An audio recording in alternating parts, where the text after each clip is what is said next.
So in this theme, driving cost savings and operational efficiencies are key ways that we're going to see public sector agencies address this reality this year.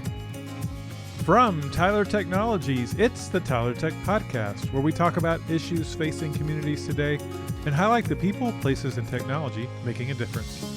My name is Jeff Harrell. I'm the Director of Content Marketing, and I'm glad that you've joined me. Well, we are now moving into late February, and so today we wanted to bring you the 4 key public sector themes that we are tracking for 2022.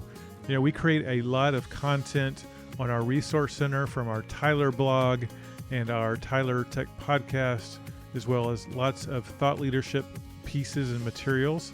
And so we wanted to bring you today the 4 major key themes that we are tracking in the public sector. And to do that, we are bringing in our editorial manager, Meredith Trimble. You have heard from Meredith before on this podcast, but she runs the Tyler Tech blog as well as contributes for lots of other third-party publications like ELGL and GovLoop.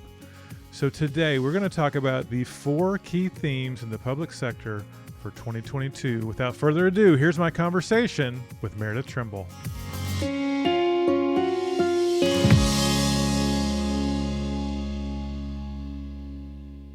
Well, Meredith, welcome back to the Tyler Tech Podcast. Thank you so much. Excited to have you back because we're at the beginning of 2022 and we're off on a new year. We're actually already in February, believe it or not. But today we're going to talk about 4 key public sector themes for 2022. And these are important because we'll be talking about these things throughout the year through a lot of the content that we curate around this podcast and around our blog, on the Tyler Tech Resource Center, and other ways. So super excited to find out what these 4 themes are. So let's just start from the top. What's the first major key theme for the public sector for 2022? Thank you, Jeff. So the first major theme is building resiliency. And I should say that we're not pulling these themes out of thin air. We've spent a lot of time at the beginning of the year listening to public sector professionals and hearing what their challenges and concerns and goals are for the year. And so through that sort of listening and being alongside of them, we've seen these recurring themes emerge already. So talk to us a little bit about that. So building resiliency, what exactly do we mean by that? Well, building resiliency has been center stage now, probably from late 2020 and the onset of the crisis that demanded government respond quickly to those unexpected and changing circumstances in ways that we never could have predicted. So this is a theme that's been going on for a while. But I think what we're thinking now is, so how do you build a resilient government?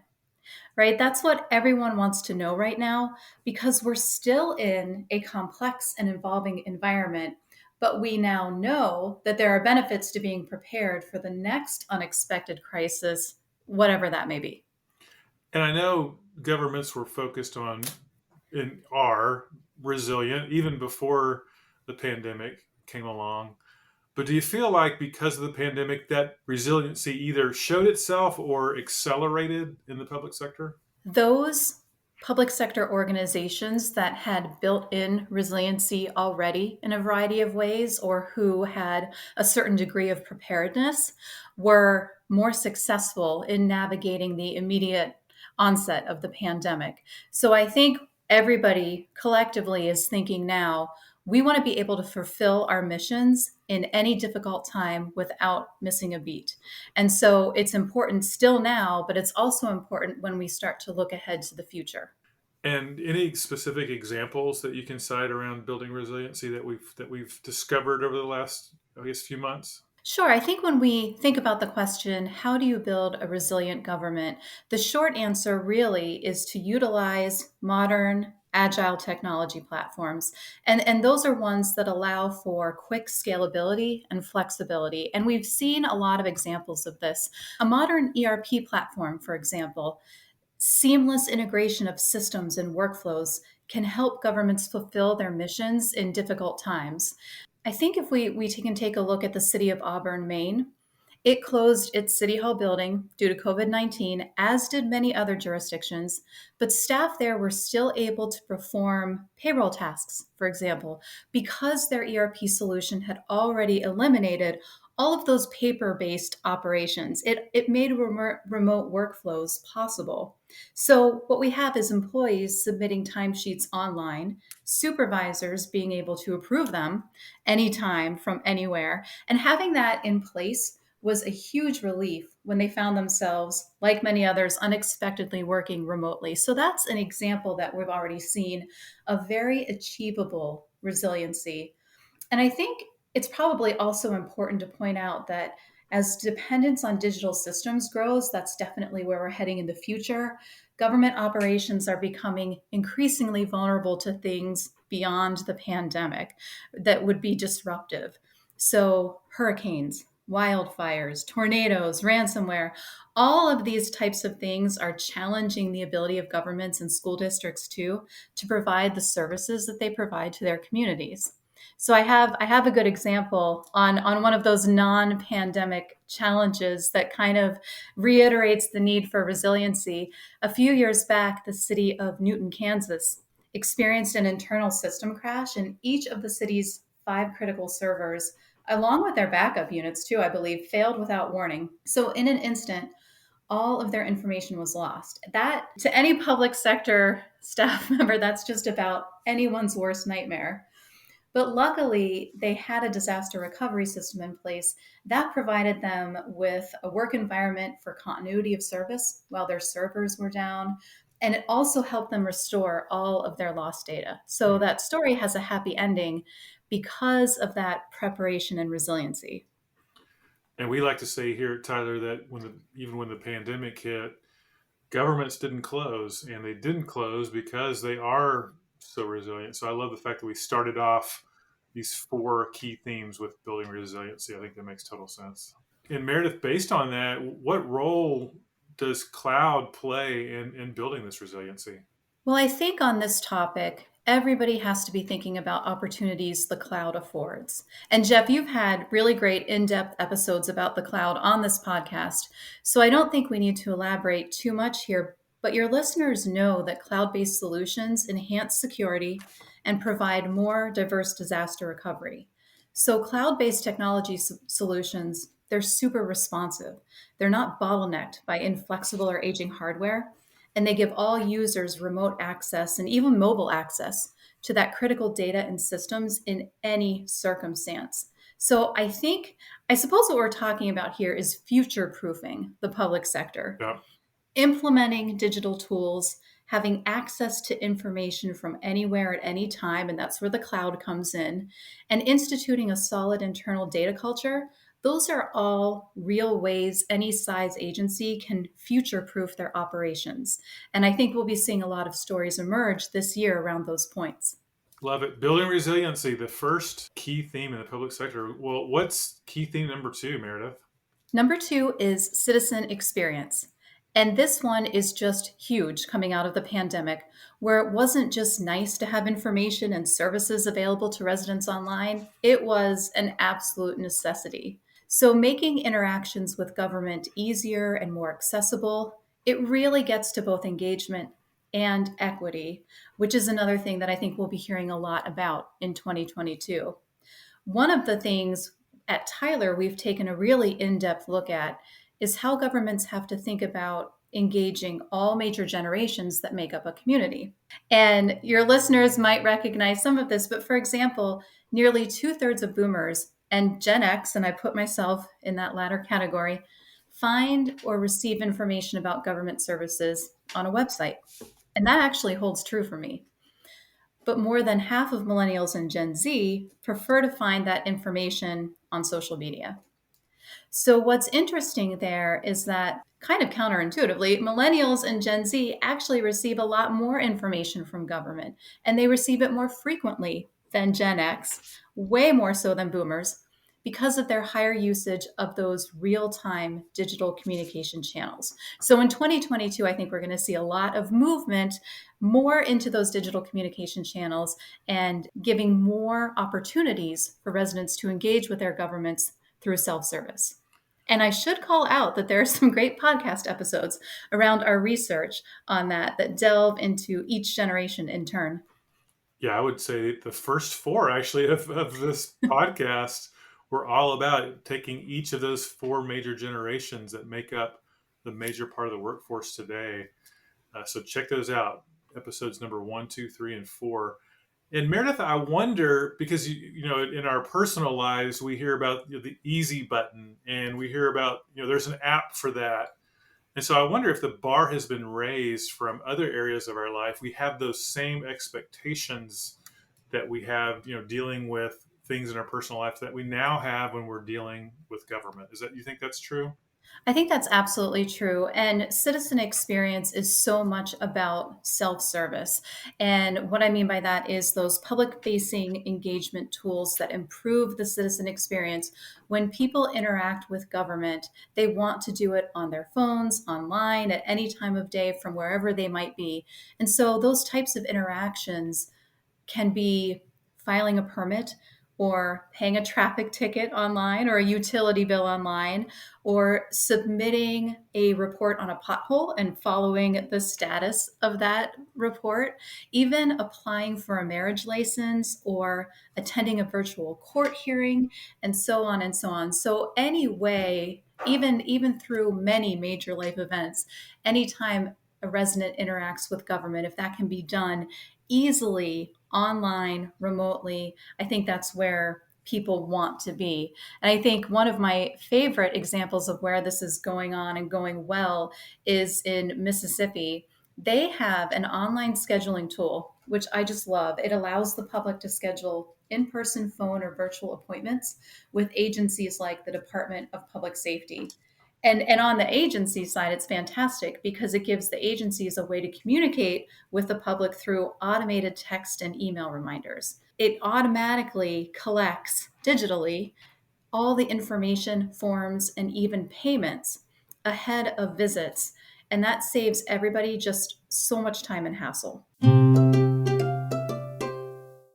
There's a lot of great examples there of citizen experience. I would reference people back to episode 43. You mentioned virtual court. We actually did an episode. I think it's called "Are Virtual Courts Here to Stay?" And you can hear a little bit about how virtual court is really, like you just said, it enabled the citizen experience. People that maybe need to show up to court, can't take a day off of work, don't have transportation, gives them that access and that ease of experience that they wouldn't normally have. So that's episode number 43, Our Virtual Courts Here to Stay.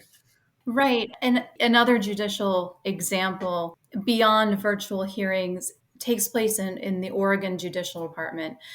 Self-represented litigants there, or even just members of the public who aren't involved in a case, can fill out forms correctly on their own because the Oregon Judicial Department has this web-based platform that simplifies documents into plain language questions, which is just such a great example of citizen service. Love it. So building resiliency was number one. Number two is citizen experience. What is number three? What's our key theme number three? Number three is doing more with less. So this actually is kind of a big tent, but the public sector landscape is uncertain, to say the least. Public health, social, and political situations on the ground are evolving in different ways in different locations across the country, and people aren't too confident about new funding sources coming in.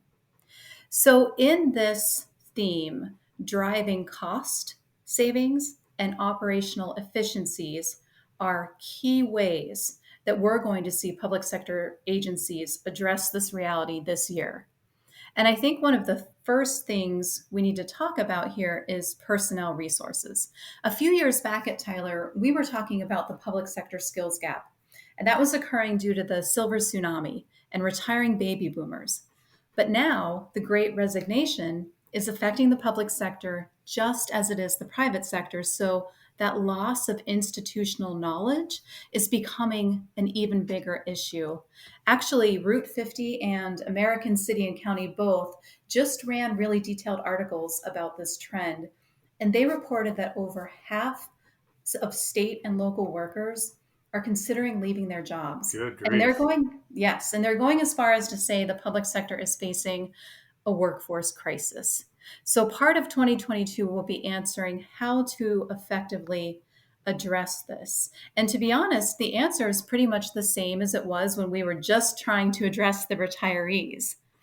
Agencies should use data to empower the people who are there. And Meredith, what do you mean by that? I think if we want to break it down a little, an operational change for this new reality can be as simple as using technology to free up people's time. So, leveraging technology provides practical strategies for leveling up and training both new and senior employees, and it makes data consumable and actionable in ways that free up all kinds of resources. At Tyler, we've often used the three legged stool example, which is really the ability of government organizations to effectively use data to weather exactly these types of challenges, rests on that three legged stool. And the first leg is the data itself, which is always going to be there. The second leg is the technology that's in place for staff to access and use and communicate around. And the third leg is that employee skills leg. So if the data is there and the technology is there, but people can't bridge the gap between the two, the organization might be in a little bit of trouble. So the idea is to capitalize on data's potential and the efficiencies that can bring. Oh, that's great, Meredith. Any specific examples of that? Sure. If we want to move from the theoretical to the practical, we can take a look at agencies that are using that tech leg and the skills leg and turning to mobile tools to gain efficiency. The Springfield Police Department in Illinois, for example, uses time so much more efficiently with things like electronic citations and crash and stop data tools. Peoria County, Illinois is another great example. That story's on our resource center. They digitized historical records, creating so many efficiencies that today the office that once staffed 10 employees to manage those recordings now only needs 4. And those available personnel were not fired, they were redirected to other areas of strategic importance. There's also a really neat federal space story. We're hearing from agencies that legacy tech systems in federal agencies are eating up full time equivalents in a way that just is not sustainable. One large federal agency was using 9 FTEs just to maintain a legacy system. But when they finally moved to technology that provided automatically those integrations and automated workflows and enabled data sharing, all of those FTEs were reallocated to work that just made more sense in terms of bettering performance and moving the agency forward. Meredith, we were in Mesquite, Texas one time in the permit office. I remember being in a back room and they said, this room used to be filled completely with blueprints and paper. But since they digitized their permit department, that now is a click of a button. So instead of having to comb through multiple layers of paper, they were able to, because it was electronic and digitized, click of a button, saving them so much time. So I love the fact that we're not talking about replacing people. We're talking about becoming more efficient so you can leverage that time into more valuable kinds of activities. Right. And even when you're thinking in that example, you had probably banker's boxes and file cabinets full of paper, and scanning and indexing those records online also eliminates the need for all that paper and all that storage and the costs associated with that. So I think you actually just brought up another good point, which is this is not just savings in terms of staff time, but there are real dollar savings here when we talk about these sort of digital efficiencies. And recently, Newcastle County, Delaware actually moved to a cloud ERP solution, and just eliminating hardware costs and ongoing maintenance and operations costs, even no longer having to outsource asset reporting, has saved them easily $100,000 annually. Love it. Great example. Well, that's great, Meredith. So that leads us to our fourth and final key theme for 2022. What would that be? The fourth and final theme will come as a surprise to nobody. It is cybersecurity. Security threats to government systems, as we know, increase every year. The favored tools of cybercriminals will continue to focus on things like social engineering and hacking and malware. And in 2022, it's actually estimated that organizations will fall victim to a ransomware attack as often as every 11 seconds. So we've got that in the background. And at the same time, agencies are tasked with ensuring the protection of public information, hugely important, against security incidents, while feeling all this pressure to meet ever more demands and add more capabilities. So in 2022, I expect agencies to spend more time on building advanced cybersecurity cultures within their organizations. That includes things like threat readiness, threat detection, managed response. All of those are factors that will help protect organizations in the environment that we're in. Yeah, cybersecurity is such a big one, Meredith. And I would refer people back to the episode just 2 weeks ago, episode number 47. We did a podcast on the 2022 cybersecurity themes, much like we're doing with the key themes for the public sector. We talked about some of the things that are happening in the cybersecurity space in 2022, which is ever changing and ever moving. So check out that episode. That's episode number 47. And speaking of resources, maturing your cybersecurity program takes time. And sometimes it's really difficult to know where to start. And so, one other thing that we have is an online tool that will help leaders identify gaps in their current cybersecurity practices and provide recommendations for maturing their programs. So it's on our resource center, and it's called Evaluate Your Cybersecurity Readiness. And it's an online tool for people to use to do some self-assessment. Well, Meredith, this has been great. We've talked about the 4 key themes for 2022, and we create content around these key themes. But what's another great resource that they could go to find out more?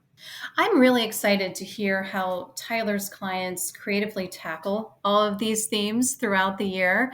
And so I hope your listeners also subscribe to our resource center, because that's where they can read about the good things their peers are doing in these themes throughout the year. They can get curated content right to their inboxes from our resource center. And I'm positive that content will contain all of these themes.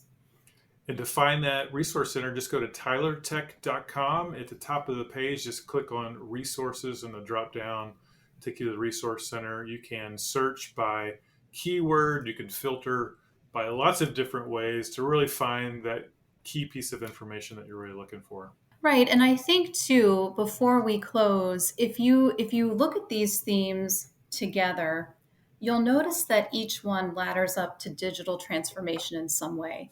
It's all about strategically creating that modern, integrated digital infrastructure, not only to face immediate challenges, but to also make sure we're all ready for whatever it is that comes next. So there's a commonality here in these themes that really stands out relative to what's weighing on the minds of public sector leaders. Well, Meredith, thank you so much. These are 4 key themes for 2022 in the public sector. We'll be talking about these all year. I know you'll be talking about these all year too as well, Meredith. So thanks so much for this insight and information, and thanks again for joining the Tyler Tech Podcast.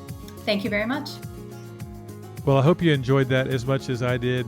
Meredith really has her finger on the pulse on what's happening in the public sector. She writes for our Tyler blog, but she's also a former elected official, and so really understands the public sector really, really well. I got a lot of good insight from her, and we're excited to talk about those 4 key themes throughout 2022. Well, thanks so much for joining me. We drop a new podcast episode every other Monday, so make sure you subscribe to the Tyler Tech Podcast. Until next time, this is Jeff Harrell, Director of Content Marketing for Tyler Technologies. We'll talk to you soon.